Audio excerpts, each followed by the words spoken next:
अस्सलाम वालेकुम एवरीवन। सो हमें लास्ट सेशन से जो है अर्थमेटिक प्रोग्रेशन का चैप्टर कर ले को थे एंड अर्थमेटिक प्रोग्रेशन चैप्टर में हमें सारा इंट्रोडक्शन करे एंड फिर फर्स्ट एक्सरसाइज कंप्लीट करे।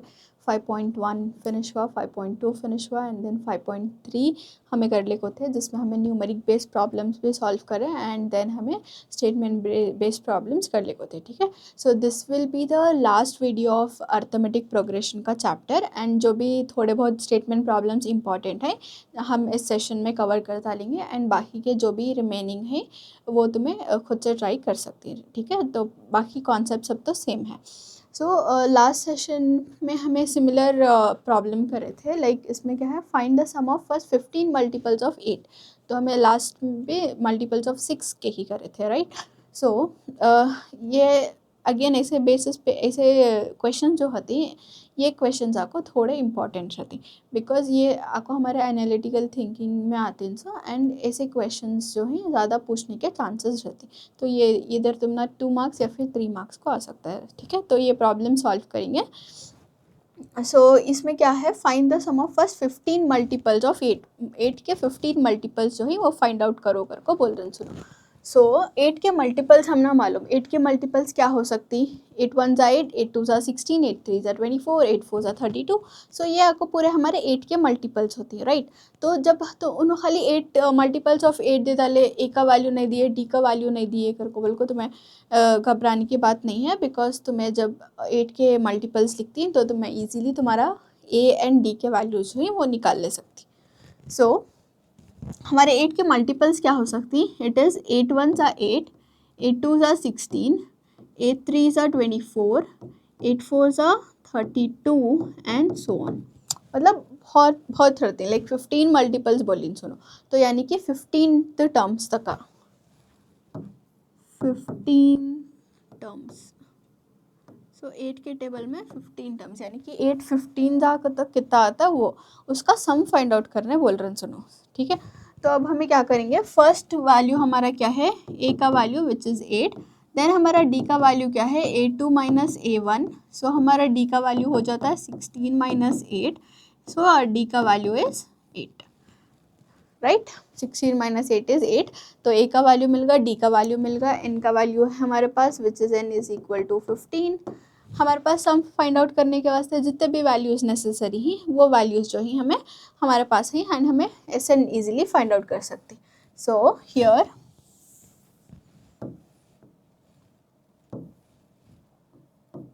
Sn is equal to n by 2 2a plus n minus 1 into d। ठीक है, दिस इज़ द फॉर्मूला। अब फॉर्मूला में हमें क्या करेंगे, सब्सटीट्यूशंस कर लेंगे। That is S15 find out कर रहे हैं हमें, सम ऑफ 15 टर्म्स जो कि 8 के मल्टीपल्स हैं वो 15 टर्म्स का सम क्या है कर को फाइंड आउट कर रहे हैं।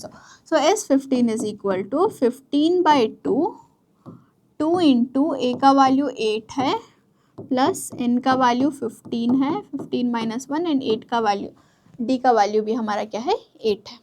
ठीक है, तो सब्सटीट्यूशन कर ले। अब हमें इसको सिंप्लीफाई करेंगे। So now S15 is equal to 15 by 2, 2 8 ज़ा 16 प्लस 16 इंटू 15 माइनस 1 इज़ 14, तो 14 into 8।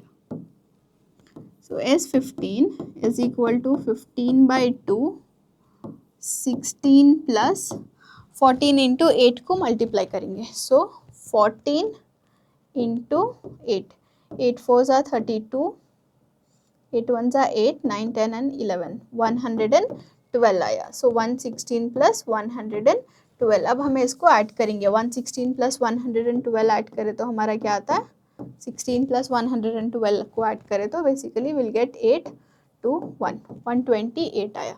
So S15 is equal to 15 by 2 into 128।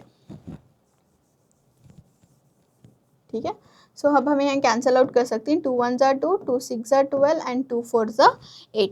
तो हमारे पास क्या बचा, S15 is equal to 15 into 64। अब हमें 15 इंटू 64 करें तो हमारा सम 15 टर्म्स का 8 के मल्टीपल्स का सम जो है वो मिल जाता है। So let's do 64 into 15। 5 4s are 20, 2 carry, 5 6 are 30, 30 plus 2 is 32 and second number को मल्टीप्लाई कर रही हूँ तो यहाँ के फर्स्ट टर्म के नीचे क्रॉस होता है 1 4s are 4, 1 6s are 6।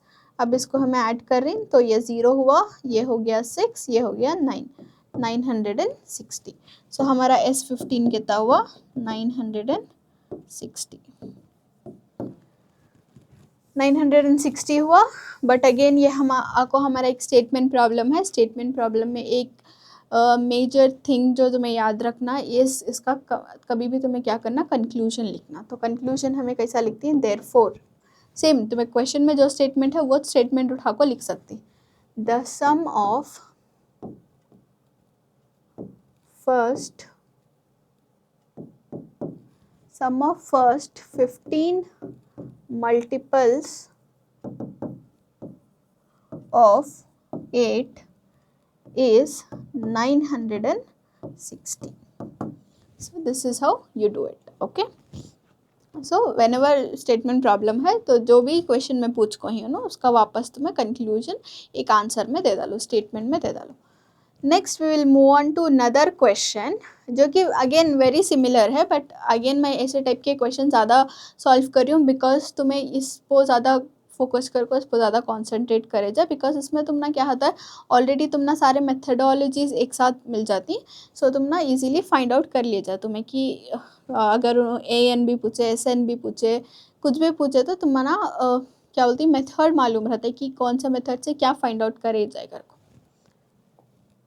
So the next question here is find the sum of odd numbers between 0 and 50. अब odd numbers का तो क्या, जैसे कि हमें स्टार्टिंग बेसिक मैथ के क्लास में सीखे थे, हमारे पास नंबर्स के बहुत सारे कैटेगरीज थे, उसमें से एक कैटेगरी क्या है हमारी ऑड नंबर्स की कैटेगरी है। तो ऑड नंबर्स कौन से हैं हमारे, 1, फिर 2 छोड़ को 3, 4 छोड़ को 5, 6 छोड़ को 7। सो ये हमारे ऑड नंबर्स हो गए। अब इवन नंबर्स का तो हमारे 2 3 वो हो जाती, 2 4 6 8 10, तो वो हमारे इवन नंबर्स हो गए। बट हमारे ऑड नंबर्स क्या हैं, हमारे ऑड नंबर्स बिटवीन 0 एंड 50, यानी कि 0 एंड 50 के बीच में हमारे ऑड नंबर्स हैं।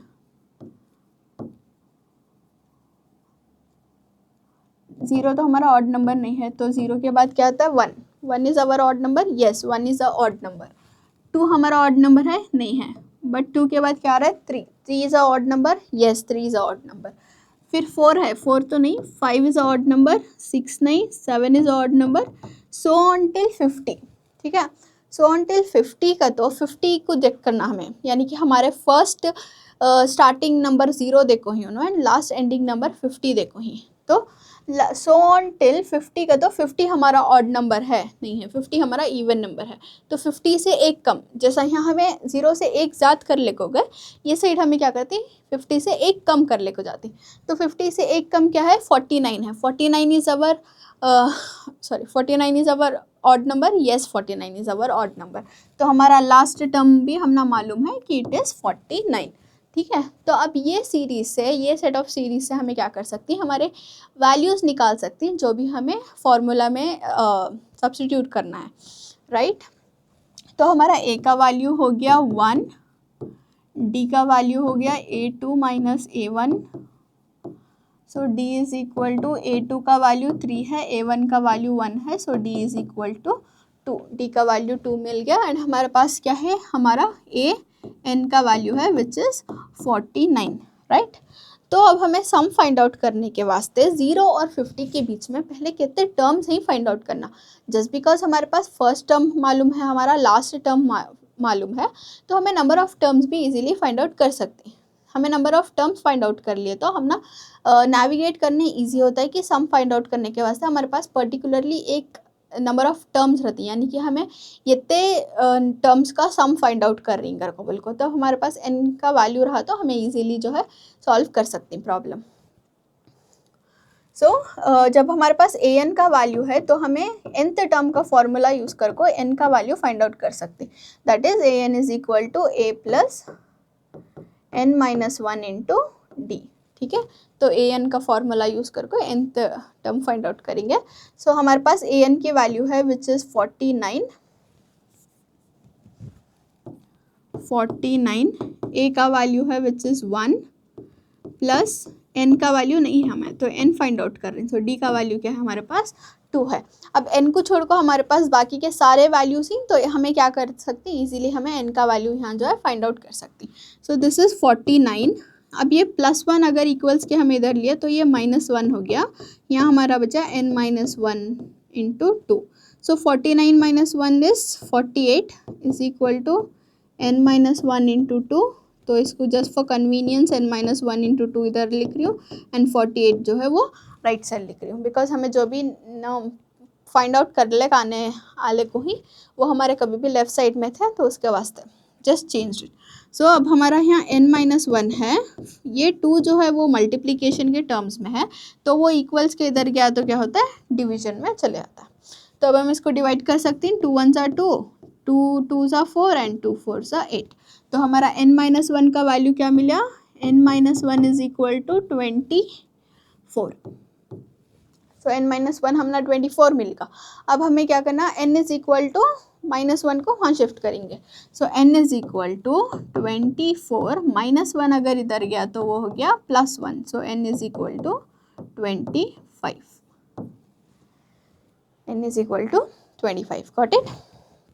तो अब हमारे पास n का वैल्यू मिल गया, यानी कि हमने मालूम कि 0 और 50 के बीच में 25 ऑड नंबर्स हैं इनकर को बोल को। अब हमें क्या करना, सो सम फाइंड आउट करना वो 25 ऑड नंबर्स का। So now sum find out करने Sn is equal to n/2। अब हमें कौन सा फॉर्मूला लेती, हमारे पास a है, d है, सब कुछ है, बट हमारे पास मेनली क्या है, an का वैल्यू है। जब भी हमारे पास an का वैल्यू है, सिंप्लीफिकेशन को हमें इजी करने के वास्ते Sn is equal to n/2 a plus an वाला फॉर्मूला यूज़ करेंगे, ठीक है। तो सो दैट हमारा टाइम थोड़ा बचता है यहाँ। सो n का वैल्यू हमने मालूम 25 है, इज इक्वल टू 25/2। a का वैल्यू इज 1 प्लस an का value is 49। So S25 is equal to 25/2 को मैं सिंप्लीफाई इसलिए नहीं कर रही हूँ बिकॉज 25 एंड 2 को एक कॉमन टेबल में नहीं आते। अगर तुम्हें डिवाइड करने गए तो तुम्हें डेसिमल में आंसर आता है, तो उसके वास्ते हमें क्या करना, उसको अवॉइड कर ले को आना, बिकॉज डेसिमल्स में आ गया तो नंबर ना कॉम्प्लिकेशंस, लाइक ऐसा नहीं कि आंसर नहीं मिलता, आंसर मिल सकता है, बट अगर डेसिमल में आया तो थोड़ा कॉम्प्लिकेटेड हो जाता है प्रॉब्लम, राइट। तो उसके वास्ते जहाँ तक हमें उसको अवॉइड कर सकती, यानी कि डेसिमल पॉइंट्स को इंक्लूड करना जहाँ तक हम अवॉइड कर सकते हैं, will avoid it. So 49 + 1 is 50, 2 1s are 2, 2 25s are 50, ठीक है। So S25 is equal to 25 into 25। अब हमें 25 इंटू 25 बचा हमारे पास, अब इसको हमें मल्टीप्लाई करें तो हमारा S25, यानी कि 0 से 50 के बीच में 25 जो ऑड टर्म्स हैं उनका सम मिल जाता है हमें। So we will do 25 into 25. 5 5s are 25, 5 and 2 carry, 5 2s are 10, 10 plus 2 is 12 into 2 5s are 10, 0 1 carry, 2 2s are 4, 4 plus 1 is 5। इसको हमें ऐड करेंगे, ठीक है। तो अब यहाँ क्या हो रहा है, जब हमें फर्स्ट नंबर से मल्टीप्लाई करें इन दोनों को तो हमारे पास ये कैरी आया, तो ये कैरी जो है हमें खाली 5 को यूज़ कर सकते हैं। जब हमें 2 से मल्टीप्लाई कर रही हैं तो हमें ये कैरी जो है यूटिलाइज नहीं करते, हमारा न्यू कैरी जो आता है खाली हमें उसको काउंट करते हैं, ठीक है। सो अब हम इसको ऐड करेंगे 5 2 6, तो हमारा क्या आया, 25 इंटू 25 625 आया।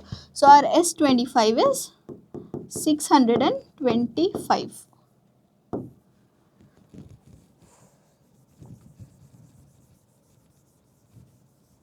625। तो इसके बाद हमें एक कंक्लूजन लिखना था, बिकॉज ये हमारा कौन सा है, स्टेटमेंट प्रॉब्लम्स है। सो स्टेटमेंट प्रॉब्लम्स में तुम्हें आंसर भी स्टेटमेंट में देना है। So we can write therefore the sum of odd numbers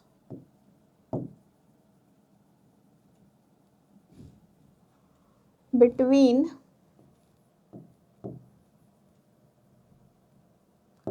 0 and 50 is 625, यानी कि पूरे ऑड नंबर्स 0 और 50 के बीच में जो भी ऑड नंबर्स आ रही वो ऑड नंबर्स को सारे हमें ऐड करें तो कितना आ रहा है हमारा सम 625 आ रहा है. Okay, so let's move on to the next question. So this is the last question we will be solving for this exercise and for this chapter. So ये question के similarly तुम्हारे पास और थोड़े word problems हैं, but again those are on more practical basis, so you can solve it. ये एक practical जो है वो मैं solve करको दिखाती हूँ. So यहाँ क्या बोल रही हूँ no, a sum of ₹700 is to be used to give 7 cash prizes to students of a school. ठीक है, तो वहाँ 7 स्टूडेंट्स हैं. जब भी तुम्हारा क्वेश्चन समझ में नहीं आ रहा है तो एक और ट्रिक तुम्हें क्या यूज़ कर सकती है, तो माइंड मैप बना सकती, क्वेश्चन का माइंड मैप बना सकती. लाइक ये हो गया हमारा first student,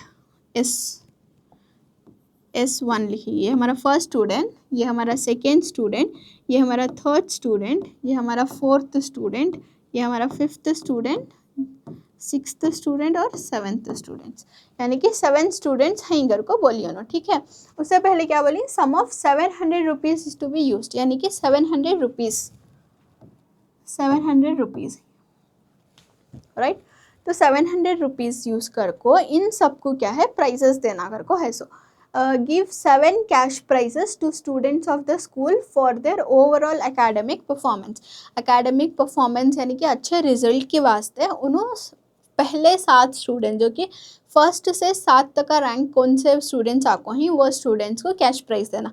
but total cash prize उनका ने कितना है 700 है. ठीक है, तो टोटल 700 है, तो एक एक बच्चे को कितना कितना मिलता है. अब इक्वली तो नहीं दे सकते बिकॉज जो फर्स्ट आको रहता है उसको ऑब्वियसली थोड़ा ज़्यादा रहता है प्राइस, सेकेंड आको रहता है ना उसको थोड़ा उससे फर्स्ट से कम रहता है, फिर थर्ड जो आको रहता है उसको सेकेंड से थोड़ा कम रहता है. तो ऐसा रहता है ना प्राइजेस का, यूजुअली सबको सेम इक्वल नहीं मिल सकते. तो उसके वास्ते उन्होंने क्या बोल रही, if each prize is ₹23 less than its preceding size, यानी कि अगर फर्स्ट प्राइज वाले को एक अमाउंट मिला, मतलब एक प्राइस मिला, वो प्राइस सेकेंड वाले को 20 रुपये उसका कम रहता है, थर्ड वाले को सेकेंड वाले से 20 रुपये कम रहता है, फोर्थ स्टूडेंट को थर्ड स्टूडेंट से 20 रुपीज़ कम रहता है. तो ये सिनारियो नो देखो ही. सो 700 रुपीज़ उन्होंने 7 स्टूडेंट्स के बीच बांटना है. ठीक है, 7 स्टूडेंट्स के बीच बांटना है. एंड 7 स्टूडेंट्स के बीच बांटने टाइम क्या हो रहा है, first student to second student 20 रुपये कम हो जाती, सेकेंड टू थर्ड 20 रुपये कम हो जाती, थर्ड टू फोर्थ 20 रुपये कम हो जाती, फोर्थ टू फिफ्थ 20 रुपये कम हो जाती, फिफ्थ टू सिक्स 20 रुपये कम होती, एंड 6 to 7 ना 20 रुपीज़ कम होती. तो उन्होंने प्राइस ऐसे हिसाब से दे रही कि हर एक स्टूडेंट को जो है पहले वाले स्टूडेंट से 20 रुपये कम मिल रही घर को. तो ये हमारा माइंड मैप, तो इसको मैं माइंड मैप बोलती हूँ. जब भी तुम ना कंडीशन समझ में नहीं आ रही तो उसके वास्ते हमें ये माइंड मैप यूज़ करती. सो इसको हमें रखेंगे साइड में. सो तो मैं रफ शीट में सब बना सकती एंड फिर बना को समझने की कोशिश कर सकती कि क्या है कर को बोल को. अब हमें इसके हिसाब से डेटा लिख लेंगे. ठीक है, तो डेटा में क्या है बेसिकली उन्होंने 700 जो देखो ही वो हमारा S7 का वैल्यू, यानी कि हमारे पास सम ऑफ 7 स्टूडेंट्स को हमें कितने रुपए दे रही है, 700 रुपीज़ 700 दे रही. सो रुपीज़ 700 है उनके पास टोटल. ठीक है, तो अब इसमें क्या हो रहा है, हमारा ए का वैल्यू मिसिंग है, यानी कि हमें फर्स्ट स्टूडेंट को कितना प्राइस दे रही हम ना मालूम नहीं है. सो इसके वास्ते हमें क्या करेंगे, let the cost of first price be A कर को कंसिडर कर लेंगे बिकॉज हम ना एग्जैक्टली मालूम नहीं है, तो हमें उसको रुपीज़ ए कर को कंसिडर करेंगे, rupees A. So let the cost of first price भी रुपीज़ ए. अगर हमारा फर्स्ट प्राइस ए रहा तो हमारा सेकेंड प्राइस क्या रहता है. So and the cost of second price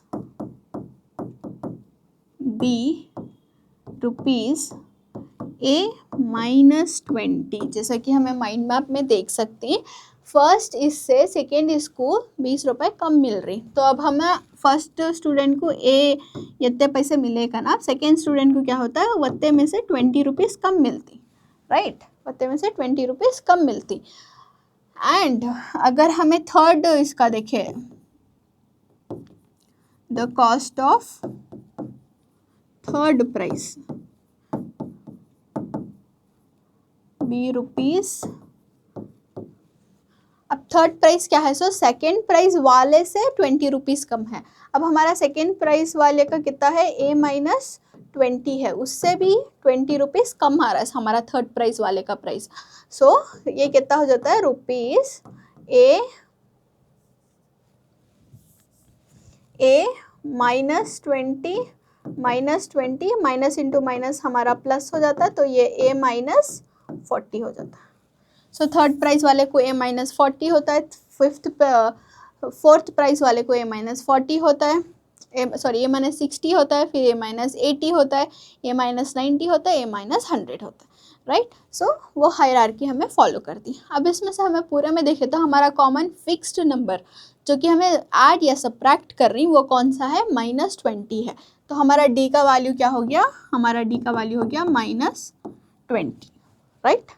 अब हाँ 7 स्टूडेंट्स हैं कर को बोली हूँ ना, तो हमारा एन का वैल्यू कितना हो गया, 7 स्टूडेंट्स, यानी कि एक प्राइस पर्टिकुलरली 7 स्टूडेंट्स के बीच में बांट रही हूँ।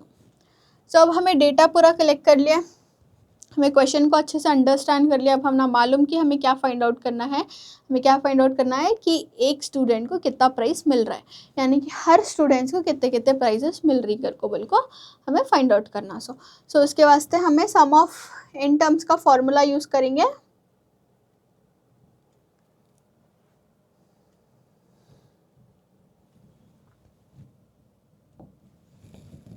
सो सम ऑफ एन टर्म्स का फॉर्मूला क्या है, S N is equal to n by 2a plus n minus 1 into d. अब इसमें हमारे कौन से वैल्यूज़ ही डाल लेंगे हमें, एस एन का तो एन का वैल्यू हमें मालूम 7 है, तो 7 इज इक्वल टू 7 बाई 2 ए का वैल्यू हमने नहीं मालूम है, एन का वैल्यू 7 माइनस 1, डी का वैल्यू माइनस 20, गॉट इट।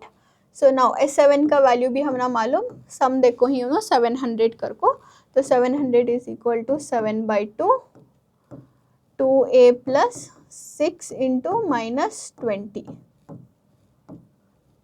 सो 700, ये जो 7 बाई 2 ये न्यूमरिक वैल्यू है हमारा, तो इसको हम भेज सकते हैं। ये जो 2 डिवीजन में है वो मल्टीप्लिकेशन में आ जाता है, एंड जो 7 मल्टीप्लिकेशन में है वो डिवीजन में आ जाता है। तो इसको हमें क्या कर सकते हैं, 7 1 जा 7, 700 जा 700 कर सकती है, राइट। तो उसके वास्ते हमें उसको इधर ले लेती हैं। अब यहाँ ये साइड हमारा क्या बचा, 20a plus into minus minus 6 2 जा 12, 0, ये 0 है कैरी करें, यानी कि 6 इंटू 20 करें तो 120 आता। सो अब हमारे पास ये है, तो हमें इसको यहाँ लिख लेंगे 2a minus 120 is equal to 100 2 जा 200, राइट। अब ये जो 120 है ये न्यूमरिक वैल्यू है हमारा, तो ये फर्दर सॉल्व हो सकता है, तो इसको हमें यहाँ भेजेंगे। सो ये हमारा हो गया 2a, यहाँ है हमारा 200, ये माइनस 20 इधर गया क्या हो जाता है, प्लस 120 हो जाता है। सो हमारा क्या मिला, 2a is equal to 200 plus 120 is 320 add करें तो। अब हमें ए लेती है, इज इक्वल टू 320, ये जो 2 का वैल्यू है वो मल्टीप्लिकेशन में है ए के साथ, तो वो इक्वल्स के इधर आज क्या हो जाता है, डिवीजन में आ जाता है, राइट। सो अब हमें कैंसिल आउट करें, 2 1 जा 2, दिस इज 2 1 जा 2, 1 बाजू कैरी जाता है, तो जो नेक्स्ट नंबर को 12 बनाता है, तो 2 6 जा 12 होता है, एंड 0 हम एज इट इज कैरी करते हैं, तो ए का वैल्यू कितना होगा, 160, ए का वैल्यू 160 होगा, ठीक है। ए का वैल्यू 160 मतलब तुम ना मालूम कि इसका जो फर्स्ट प्राइस का वैल्यू है ये 160 है। अब सेकेंड प्राइस के वैल्यू में तुम्हें क्या करती, यहाँ 160 माइनस 20 करती, जो 140 होता है, तो सेकेंड प्राइस वाले का कितना होगा, 140 होगा। तो सिमिलरली वैसा 20 कम करते करते करते क्या है, तुम्हें 700 जो है वो पूरे स्टूडेंट्स के बीच में डिस्ट्रीब्यूट कर सकती। सो ये को एप्लीकेशन बेस्ड क्वेश्चंस, यानी कि रियल टाइम में, यानी कि हमारे डे टू डे एक्टिविटीज़ में हमें arithmetic progression and sum of nth term या फिर nth टर्म ये सब कहाँ फाइंड आउट करते हैं ये एप्लीकेशन बेस्ड प्रॉब्लम्स, ठीक है। सो ऐसे सिनेरियोज में हमें यूज़ करते हैं। नाउ कंक्लूजन लिखेंगे हमें, therefore the value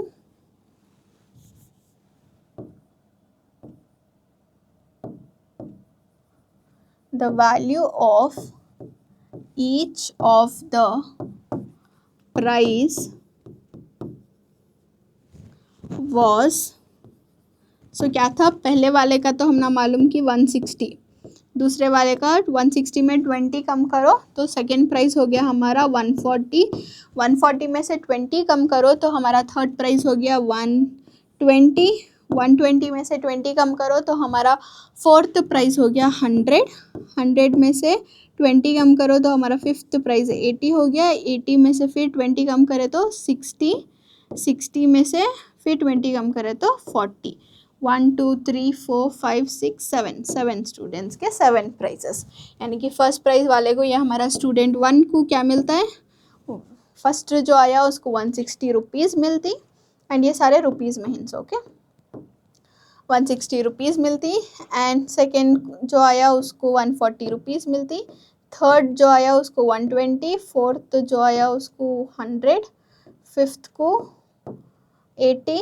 सिक्स्थ को 60 एंड सेवेंथ को 40। सो इतने कैश प्राइजेस जो हैं वो मिलती। तो मैं लिखने के बाद थोड़ा और कंक्लूजन एक्सक्लूड कर सकती हूँ। Therefore the first prize is rupees, first prize is rupees 160, second prize is rupees 140 कर को बोल को लिख सकते हैं। एंड तो मैं अगर इन सबको ऐड कर को देखो हमारा सम जो है वो 700 ही जाता है। तो हमारा जो भी सिनेरियो उन्होंने दिए थे एवरीथिंग इज़ पॉसिबल एंड हम ना आंसर जो है वो मिलेगा, ठीक है। So this was the last question of this exercise and this chapter. तो यहाँ से मैं ये चैप्टर को ख़त्म कर रही हूँ। चैप्टर्स में जो भी लेफ्ट आउट क्वेश्चन है उनको ईजिली सॉल्व करो।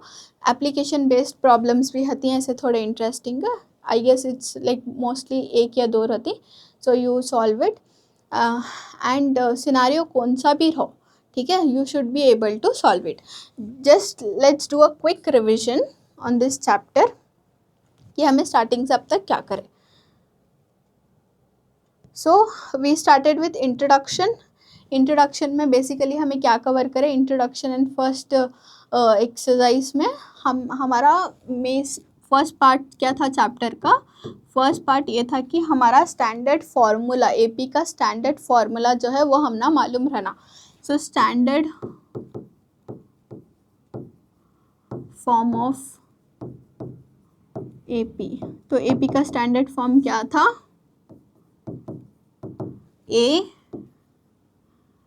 ए plus D, A plus 2d, A plus 3d, so on till A plus n minus 1d, जो कि हमारा second part of the chapter ये करता है। सेकेंड पार्ट क्या था हमारा, nth term of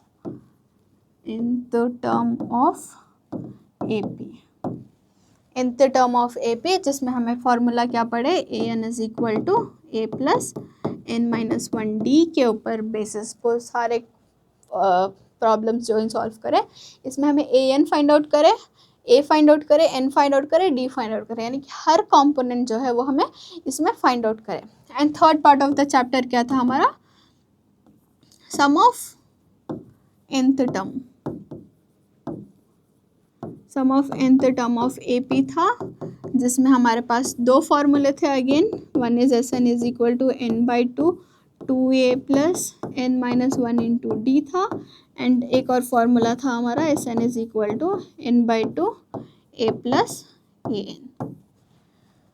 so this is what the whole chapter look like. तो पूरे चैप्टर्स में बेसिकली हमें स्टैंडर्ड फॉर्म ये करें एंड हमें nth टर्म फाइंड करें एंड हमें sum of nth term find out करें। अब इसमें हमारा एक और चीज़ क्या था, तो हमें a का वैल्यू, a क्या, d क्या, n क्या, an क्या, sn क्या कर को बोल को मालूम करना था। तो वो भी हमें ये करें, सो तुम्हारा मेन ये चैप्टर रिवॉल्विच होता है, सो ये सारे टर्मिनोलॉजीज के ऊपर। सो तुम ना मालूम रहना कि ए का वैल्यू क्या डिनोट करता है, डी का वैल्यू क्या डिनोट करता है। अब ये फॉर्मूलाज में तुम्हें देखे तो n a d a n S n वो छसना, तो उसके वास्ते you should know a is the first term of A P, ठीक है। D is the common difference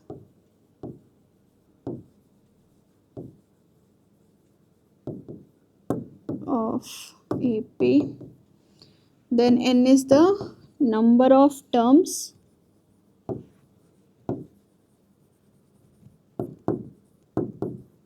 in AP, and AN is the last term of AP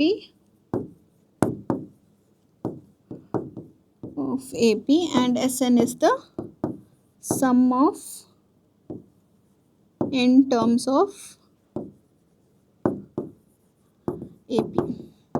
so this is the whole chapter. अगर तुम्हें ये सारे concepts को अच्छे से समझ लिएगा ना, तो this is the easiest chapter you will ever find, right. So just have a glance, फिर से एक बार रिवाइज करो, एंड जो भी क्वेश्चन हैं वो उसको 3 to 5 टाइम प्रैक्टिस करो, एंड फिर जो भी लेफ्ट ओवर क्वेश्चन हैं उनको भी सॉल्व करो, okay. So this is all about the arithmetic progression chapter. I will see you in the next chapter, okay. Until then, thank you everyone.